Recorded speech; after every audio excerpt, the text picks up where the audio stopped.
Assalamualaikum warahmatullahi wabarakatuh. Innal hamdalillah nahmaduhu wa nasta'inuhu wa nastaghfiruh wa na'udzu billahi min shururi anfusina wa min sayyiati a'malina. May yahdihillahu fala mudilla lahu wa may yudlilhu fala hadiya lahu. Amma ba'du. Allahumma salli ala sayyidina Muhammad an-nur adh-dhati wa sirr as-sari fi jami' al-asma'i was-sifat wa ala alihi wa ashabihi wa li baitihi wa dhurriyyatihi ajma'in. Allahumma salli ala sayyidina Muhammad al-fatih lima ughliqa wal khatim lima sabaq nasir al-haqqi bil haqqi wal hadi ila siratikal mustaqim wa ala alihi haqqa qadrihi wa miqdarihi al-azim. Allahumma bika asbahna, bika amsayna, bika nahya, bika namutu, ilaikan nusyur. Bapak, Ibu, Saudara mekana Allah, alhamdulillah kita masih dapat menikmati masjid. Nabi mengatakan, jika engkau melihat ada orang memakmurkan masjid, falyashhad lahu bil iman, maka bersaksilah bahwa dia adalah orang yang beriman. Ini bukan insya Allah lagi, ini dah pasti. Dan perbedaan utama antara munafik dengan mukmin adalah berjamaah di subuh hari. Dan kita Allah bangunkan. Siapa yang membangunkan kita? Allah. Kita membaca Alhamdulillahillazi ahyana. Alhamdulillahillazi ahyana kalau diartikan secara harfiah, terima kasih wahai yang mengembalikan hidup kami. Kalau kita nggak dikembalikan Pak hidupnya, ya, ada yang mati ya disebut orang COVID kayak jantung apa, itu nama aja. Tapi sebenarnya itu adalah kudrah iradah Allah yang berlaku. Bapak Ibu Saudara makan Allah, tema kita tentang Nur Muhammad ya. Nur Muhammad sallallahu alaihi wasallam, salah satu tema yang hari ini banyak orang menganggapnya bid'ah. Padahal ini adalah kajian ulama-ulama, baik yang pro dengan kajian-kajian ilmu qalbu yang kita sebut tasawuf, ataupun yang anti. Baik ulama yang disebut salafi ataupun asy'ari sufi. Sebagai contoh, Imam Ibnu Qayyim tidak keberatan menyebut istilah ini dengan Nur Muhammad sallallahu alaihi wasallam. Apalagi Imam Ghazali, apalagi Imam Ibnu Athaillah Sakandari pengarang Hikam, apalagi imam-imam sebelumnya. Ada seorang imam yang lebih awal semasa dengan Bukhari dan Muslim bernama Al-Imam Al-Hafiz Al-Hakim At-Tirmidzi. Jadi ada dua Tirmidzi. Imam Tirmizi pengarang Sunan Tirmizi. Sunan Tirmizi itu nama asli kitabnya Al-Jami' As-Sahih, kumpulan hadis sahih menurut Imam Tirmizi. Tapi nama kecil beliau ya Abu Isa, nama kunyahnya, panggilannya. Ada Tirmizi kedua, ahli hadis, ahli qalbu, bernama Al-Hakim At-Tirmizi. Sekampung semua mereka. Beliaulah yang mengemukakan istilah ini di kalangan ahli hadis. Istilah Nur Muhammad sallallahu alaihi wasallam. Bapak Ibu Saudara makan Allah, masih ingat guru-guru kita dulu sering baca ayat Alastu bi rabbikum qalu bala syahidna. Masih ingat ya? Jadi Allah bertanya kepada semua ruh, wahai semua ruh, bukankah aku Rabb kalian? Lalu Imam Ibnu Katsir, murid Ibnu Taimiyah dan Ibnu Qayyim, murid Imam Salafi, mengatakan dalam sebuah riwayat yang dia nukil bahwa yang pertama menjawab itu adalah ruh Nabi Muhammad sallallahu alaihi wasallam. Ruh Nabi Muhammad ini disebutlah Nur Muhammad sallallahu alaihi wasallam. Masih ingat juga ulama kita, mungkin Waktu khutbah kemarin Habib Ges membacakan ayatnya, wa ma arsalnaka, tidaklah kami mengutus engkau hai Muhammad kecuali untuk apa? Rahmatan lil alamin, sebagai rahmat bagi sekalian alam. Bapak Ibu yang dimuliakan Allah, dalam hadis Imam Muslim ayat ini dijelaskan apa makna rahmat. Siapakah rahmat itu? Berapa jumlah rahmat itu? Ternyata dalam hadis Imam Muslim gamblang sekali. Inna lillahi mi'ata rahmatin. Allah mempunyai, menciptakan 100 rahmat. Satu Allah ciptakan untuk dunia dari awal penciptaan makhluk di dunia sampai nanti kiamat. 99 di akhirat. Inilah makna hadis Nabi. Beliau mengatakan setiap nabi ada punya doa mustajab. Tetapi aku, kata beliau, khaba'tu, aku menyimpan dan menginvestasikan doaku supaya tidak dikabulkan di sini, tapi dikabulkan nanti di sana, di akhirat. Nabi Muhammad yang disebut rahmat bagi alam semesta, ternyata pancarannya bisa 100. Tadi hadisnya berapa? Sesungguhnya Allah menciptakan rahmat 100 macam rahmat. Jadi dari dulu sebelum Nabi Adam dicipta, langit bumi dibuat, itu baru satu rahmat sampai kiamat. Suatu kali Nabi Adam duduk sendiri kesepian, Pak. Kesepian, ketiduran. Bangun tidur, karena Allah Maha tahu isi hati hambanya, kekasihnya, Allah kirimlah, Allah ciptakanlah dari dirinya sendiri tulang rusuk, terciptalah Sayyidah Hawa. Kita sebut Siti Hawa.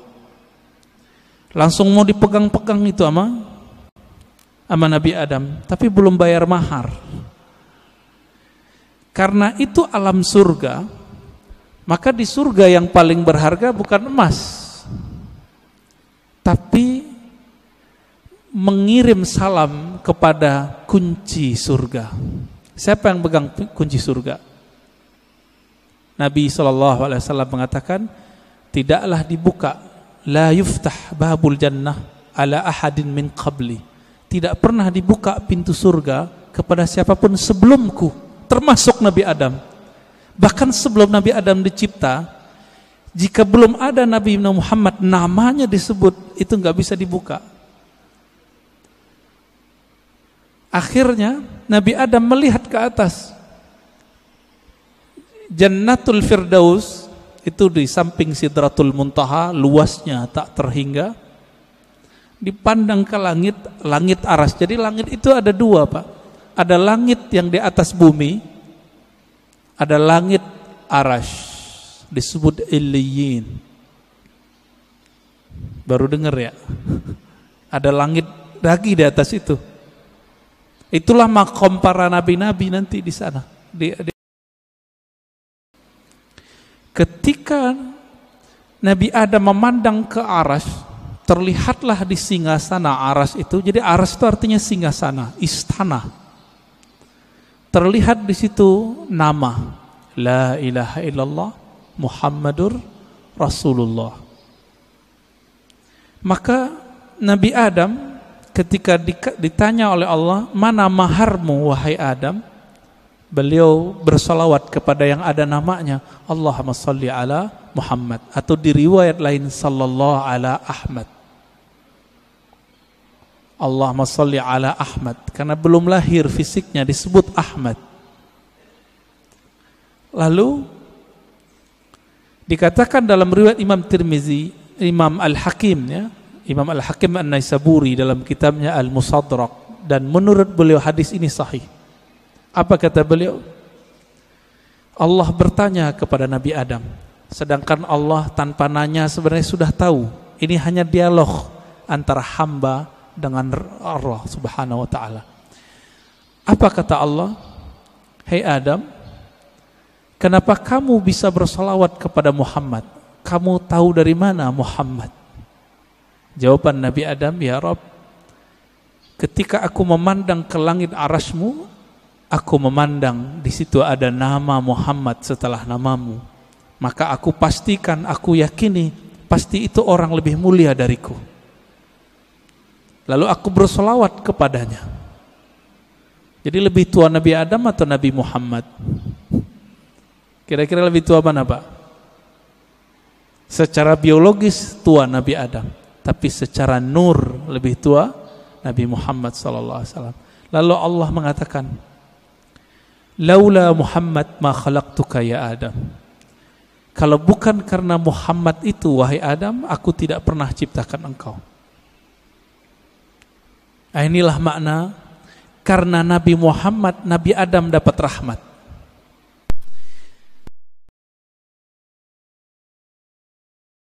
Kalau bukanlah karena sholawat beliau kepada Nabi Muhammad, itu tidak sah pernikahannya dan beliau tidak dibolehkan menyentuh Sayyidatuna Hawa.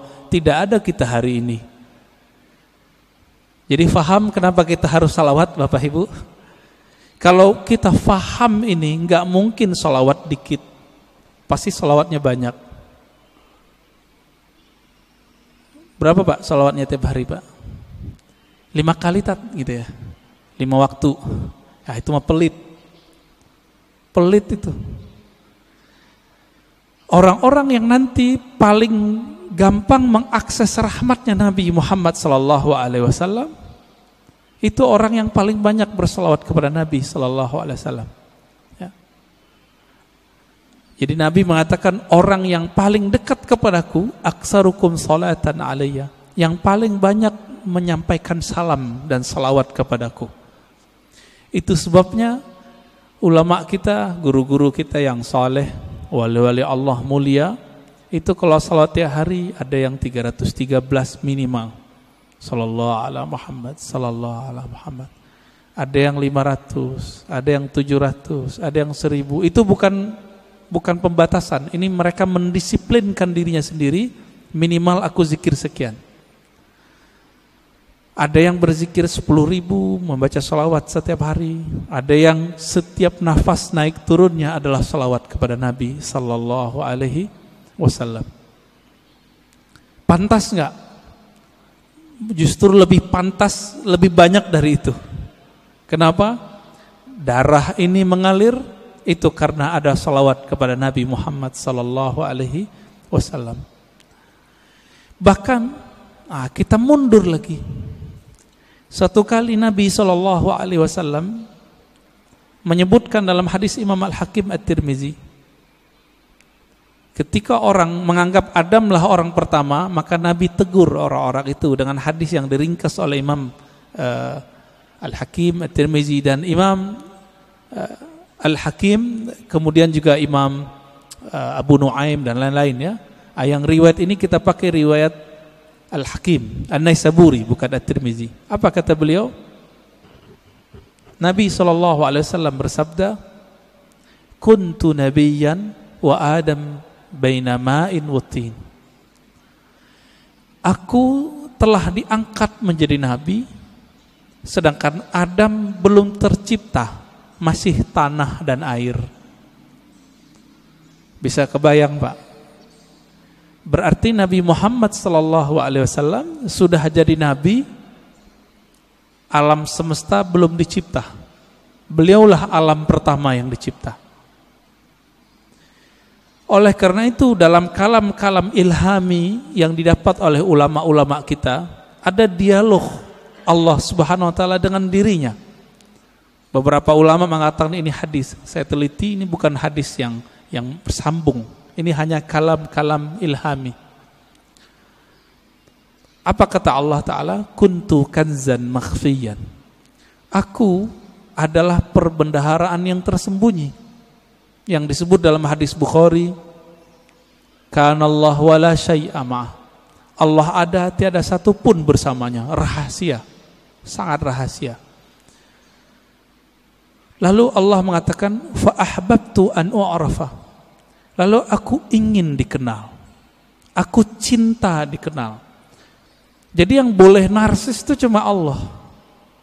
Yang boleh suka popularitas itu cuma Allah.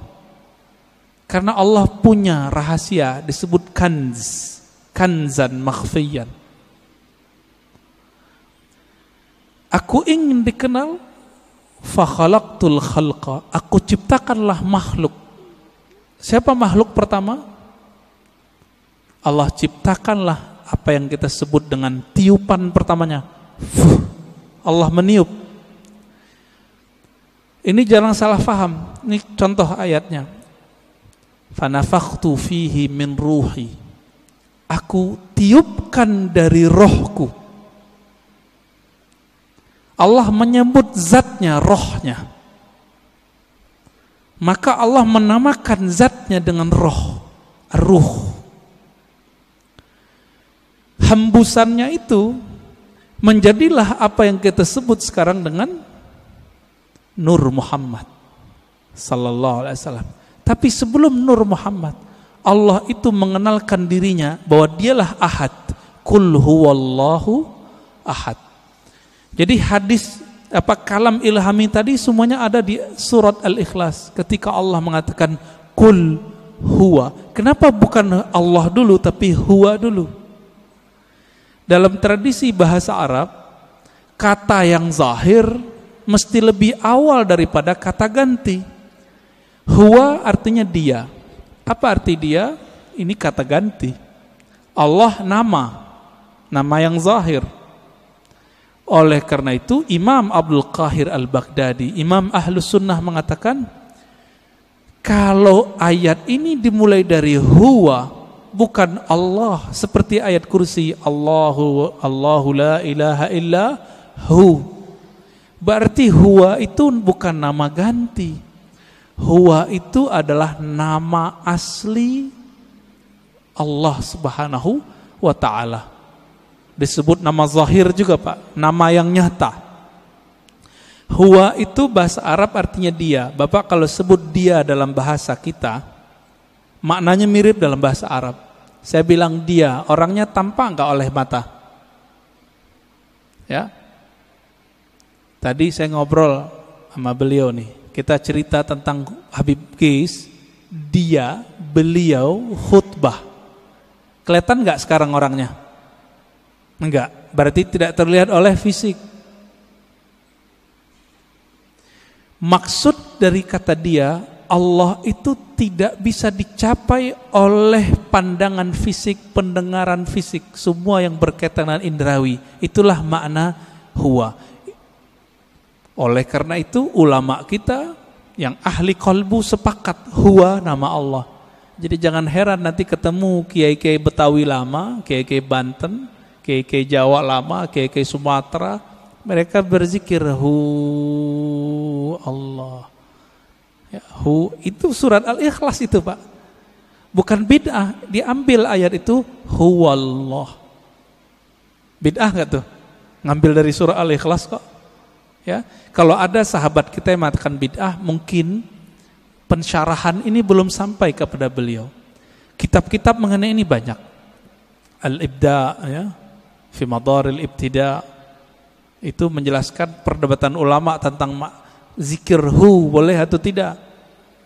Setelah dibid'ahkan oleh Ibnu Taimiyah, dibalas oleh yang lebih senior oleh Ibnu Taimiyah, namanya Ibnu Athaillah Sekandari. Finalnya itu boleh, bahkan disyariatkan, masyru', begitu bahasa Arabnya. Jadi jangan terjebak di situ. Huwa itulah yang disebut kanzan makhfiyan, perbendaharaan yang tersembunyi. Coba lihat Bapak Saudara makan Allah. Allah itu dalam surat Taha berkata kepada Sayyidina Musa, "Hei Musa, innani anallah." Masih ingat? Ayat 14. Surat 20 ayat 14. Innani anallah. Sesungguhnya akulah Allah. Berarti Allah menyebut di sini nama zatnya dengan ana. Sesungguhnya akulah Allah. Maka Nabi Musa diperkenalkan oleh Allah dengan nama yang baru, Allah. Itu sebabnya orang-orang Yahudi memanggil Allah itu dengan panggilan El. Allah itu bahasa Arab, Pak. Dalam bahasa Ibrani, El. Siapa yang menjelaskan ini? Ada tokoh orientalis dari Australia, tetangga kita, namanya Arthur Jeffrey. Bisa 19 bahasa, Pak. Tapi sampai mati dia gak percaya Quran dari Allah. Meneliti Quran, meneliti hadis, tapi gak percaya bahwa Al-Quran dari Allah. Emang hidayah itu gak masuk ke akal, hidayah itu masuk ke kolbu. Jadi kalau Bapak ngaji, diakal-akali, itu dalam pikirannya nolak terus tuh apa yang saya katakan dari awal sampai sekarang. Maka kalau ngaji, jadikan akal itu tunduk kepada kolbu. Kolbu itu mainnya dengan rasa. Rasa yang dipakai oleh kolbu berbeda dengan rasionalitas yang dipakai oleh akal. Banyak ya. Teman kita gak pernah merasakan khusyuk, dia bilang mustahil khusyuk. Dia gak pernah coba, dia bilang gak ada. Ya, sama kayak orang gak menikah, gak tahu nikmatnya malam pertama, dia bilang gak ada tuh nikmatnya nikah. Mirip-mirip begitulah kira-kira. Bapak Ibu Saudara makan Allah. Jadi ketika disebut huwa Allah, huwa itu adalah perbendaharaan yang tersembunyi. Lalu Allah mengenalkan dirinya menjadi Allah. Nah, proses dari huwa ke Allah ini panjang.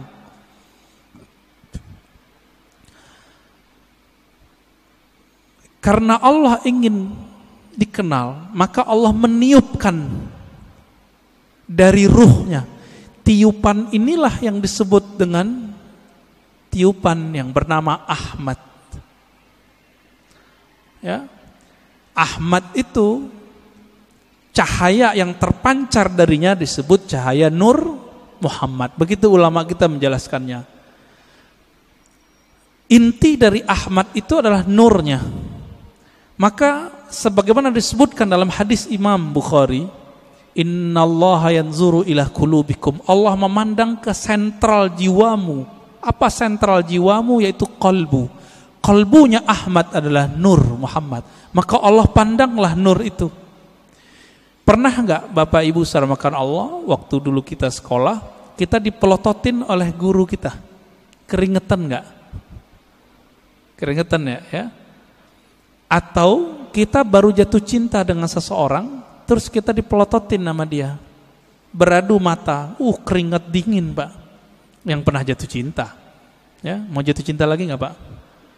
Ya, jatuh cinta tuh enak tapi capek, ya, capek di jantung itu, deg-degan terus, ya. Tapi enak, Pak ya. Kayaknya mau coba lagi nih. Berkeringat. Maka di saat Allah Subhanahu wa taala, sang pemilik ruh, sang peniup,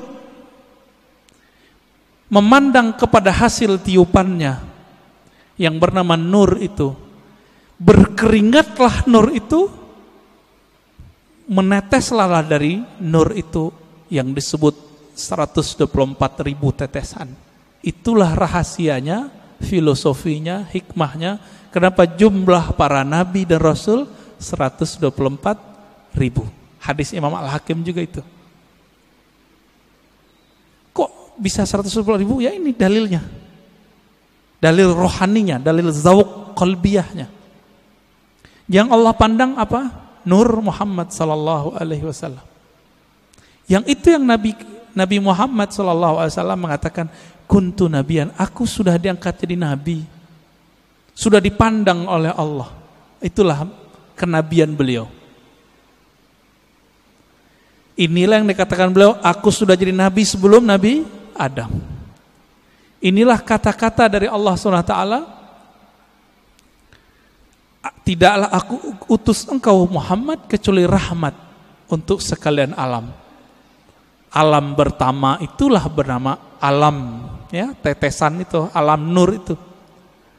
Dan kabar gembiranya Bapak Ibu yang melakukan Allah, saudara, semoga kita termasuk bagian ini ya. 124.000 itu kan semua nabi dan rasul. Karena Nabi Muhammad mengatakan la nabiyya ba'di, tiada nabi lagi setelahku. 124.000 itu masih ada enggak? Masih. Tapi pangkatnya sekarang bukan seorang nabi. Pangkatnya adalah seorang wali. Ala inna awliya Allah la khaufun alaihim wala hum yahzanun. Tapi kalbunya itu warisan dari kalbunya para nabi. Inilah makna hadis al ulama warasatul anbiya. Ulama itu mewarisi nabi. Saya mau tanya Pak, kalau saya sebut kepada anak saya, kamu pewarisku, dia berarti keluarga saya enggak? Dia lahir dari tulang sumsum saya yang dititipkan Allah ke rahim pasangan kita. Lahirlah anak itu. Secara biologis dia berhak menerima waris biologis, waris fisik.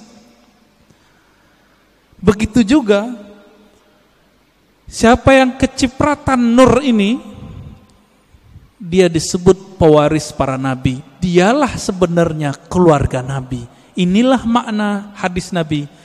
Ketika ditanya, bagaimanakah cara salawat kepada engkau hai Muhammad, hai Rasulullah? Apa jawaban Nabi? Qulu Allahumma salli ala Muhammad wa ala ali Muhammad. Katakanlah hai sahabatku, ya Allah sampaikan salam, rindu, sayang, cinta kepada Nabi Muhammad dan keluarga Muhammad. Jadi siapa keluarga Muhammad? Terbagi dua. Ada keluarga nasab, ada keluarga sanad. Siapa keluarga Muhammad sallallahu alaihi wasallam? Dua. Ini kan enggak Habib semua nih. Habib paling Habib guys doang ya enggak? Ya. Habib fulan, ya. Mereka dapat kemuliaan menjadi Habib. Bapak menyesal enggak? Protes enggak kepada Allah? Kok enggak terlahir sebagai Habib? Protes enggak, Pak? Enggak boleh protes kita. Ya. Kenapa dia terlahir sebagai Habib, kenapa kita tidak? Itu ada rahasianya di alam tadi.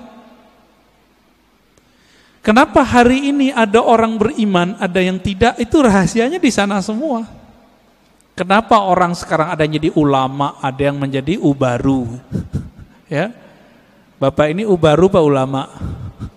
Ubaru ya, ubannya baru tumbuh maksudnya. Kenapa? Itu rahasianya di sana semua. Di sana semua Pak. Ketika Allah memandang kepada Ahmad Nur Muhammad ini, yang dipandangkan nurnya. Nur ini kalau menetes ke dalam kalbu kita, makanya orang-orang ini akan rindu kepada Nabi Muhammad sallallahu alaihi wasallam. Akan rindu kepada yang meniupkan roh Nabi Muhammad sallallahu alaihi wasallam. Kerinduan ini yang tak terhingga, ya, nggak ada habis-habisnya itu. Inilah makna dari surat Zariyat, wa ma khalaqtul jinna wal insa illa liya'budun. Biasa orang terjemahkan nggak ada efeknya Pak. Apa terjemahan biasa? Tiadalah aku ciptakan jin dan manusia kecuali untuk menyembahku. Wah, itu mah biasa terjemahannya.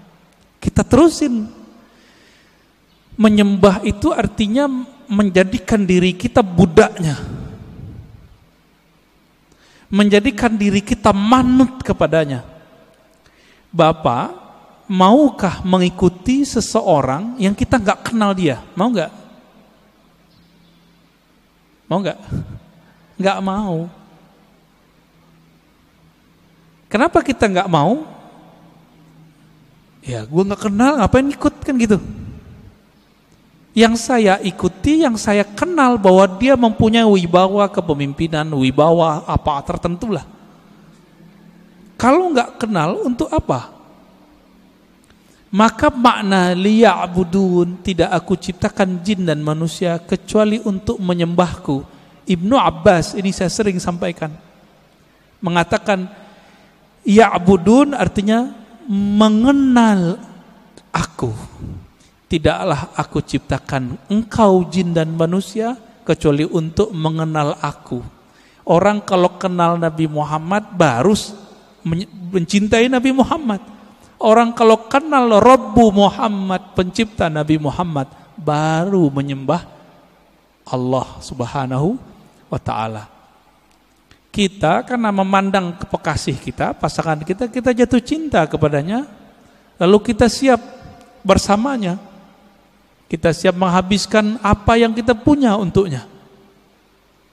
Ini enggak kenal Allah, pantas susah tahajud. Enggak kenal Allah, pantas susah baca Quran. Enggak kenal yang nurunin Quran, gimana menikmati surat cinta dari Allah? Setiap Allah mengatakan, ya ayyuhallazina amanu, itu panggilan cinta, Pak. Hei orang-orang yang percaya kepadaku. Itu panggilan cinta itu. Ini tanya nih bapak-bapak yang dulu belum ketemu handphone, jatuh cinta dulu, kirim surat sama kekasih. Gimana Pak? Baca suratnya gemetar enggak? Gemetar. Ibu-ibu tanya di belakang, dapat surat cinta pertama bisa nangis loh. Disimpan rapi-rapi di lemari. Kalau supaya enggak ketahuan sama orang tua, disimpan ya di bagian tertentu. Enggak bisa juga, kata ustadz kita, disimpan di hati, ustadz. Ya, begitu. Kalau kita bisa menghargai surat cinta dari kekasih fisik, kekasih biologis, sedemikian rupa, kenapa tidak bisa menghargai surat cinta ini melebihi itu? Ini kan aneh. Berarti nggak kenal kepada yang mengirim surat cinta. Karena tidak kenal, apa yang terjadi? Kita meremehkan surat itu. Bapak Ibu Saudara makan Allah, ini baru sekelumit kita cerita tentang Nur Muhammad sallallahu alaihi wasallam. Nah, Bapak itu dapat tuh pancarannya, makanya bisa sholat subuh di sini, mau bangun, dapat kepercik Pak. Cuma kepercik bagian keberapa saya nggak tahu. Itu yang ahli Nabi Muhammad dan pewaris Nabi Muhammad yang paling utuh, yang disebut Al-Imam Al-Mahdi. Hanya beliau berdua lah yang mengerti. Ini nih kita pancaran keberapa ini? Kalau emang ada, kalau enggak zombie Pak. Zombie, Bapak tahu zombie? Nah, ini yang disebut Khawarij di zaman Rasulullah. Dia sholat sama kita tapi ganasnya bukan main. Ya, beda sama dia kafir. Ya, beda dengan amalannya musyrik. Berpakaian agama, tapi Nabi mengatakan Al-Quran yang dia baca tidak tembus sampai ke dadanya. Gak dapat nur deh. Gak dapat nur. Maka dulu guru kita mengatakan orang-orang yang gak dapat nur ini la naura fi wajhi, di wajahnya tidak ada ketenangan. Maka inilah, ini penutup untuk pengantar dari Nur Muhammad sallallahu alaihi wasallam. Nabi berdoa. Dalam hadis Imam Muslim itu dibaca ketika mau berangkat dari masjid, dari rumah ke masjid, atau dibaca saat sujud salat sunat. Allahumma ja'al fi qalbi nura. Ya Allah, tumpahkanlah nurmu ke dalam kalbuku. Wa fi sam'i nura, ke dalam pandanganku. Wa fi pendengaranku, ya, basari, pandanganku. Dagingku, tulangku, darahku. Di depanku, di belakangku, kanan kiriku, atasku dan bawahku. Artinya kelilingilah kami dengan nur. Amalkan itu Pak, gak usah pakai bahasa Arab. Kalau hafal bahasa Arab, alhamdulillah. Ketika berangkat dari rumah ke masjid, mau pakai motor, mau jalan kaki, lebih afdol kalau masih di komplek ini jalan kaki. Karena setiap langkah itu bumi ngomong. Cuma Bapak kan gak denger. Kalau Bapak denger gak jadi berangkat ke masjid, dikira hantu. Apa kata si bumi? Si tanah ini mengatakan ke tanah di sampingnya, saksikan wahai tanah di sampingku, aku sedang diinjak oleh orang punya nur. Dan ini dikatakan dalam banyak hadis Nabi SAW. Aku diinjak oleh orang yang berzikir kepada Allah, yang ingin berangkat ke masjid-masjid Allah Subhanahu wa ta'ala. Beruntunglah rumah yang dijadikan masjid Allah. Beruntunglah tanah-tanah yang diinjak oleh orang-orang yang menjadi hamba Allah. Mari kenal Allah, karena itulah inti pewaris dari Nur Muhammad sallallahu alaihi wasallam. Udah 40 menit, Ustaz. Udah. Tadi dipesenin belum 40 menit ya.